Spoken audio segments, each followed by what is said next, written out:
নিঃস্ব অবস্থায় কি দোয়া করতে পারেন একজন মানুষ, এই দোয়াটা শিখে নেন, ইনশাআল্লাহ আপনার জীবনের সমস্ত সংকট কেটে যাবে। আমি নিজেও এই দোয়াটা বেশি বেশি করার চেষ্টা করি। দোয়াটা হচ্ছে, মুসা আলাইহিস সালাম একটা গাছের নিচে হেলান দিয়ে বসলেন, বসে দেখলেন দুজন মেয়ে দাঁড়িয়ে আছে দূরে, পানি নিতে পারছে না, লোকজন পানি নিয়ে যাচ্ছে, ওরা দাঁড়িয়ে আছে বেচারি।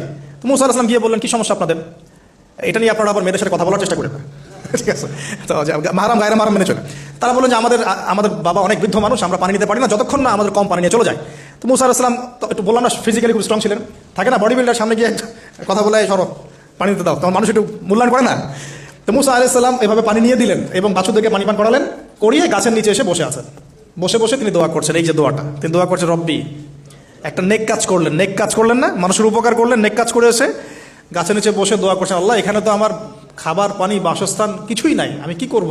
রব্বি ইন্নি লিমা আনজালতা ইলাইয়া মিন খায়রিন ফাকির, রব্বি ইন্নি লিমা আনজালতা ইলাইয়া মিন খায়রিন ফাকির। আবার বলেন, রব্বি ইন্নি লিমা আনজালতা ইলাইয়া মিন খায়রিন ফাকির। অর্থ হচ্ছে, হে আল্লাহ,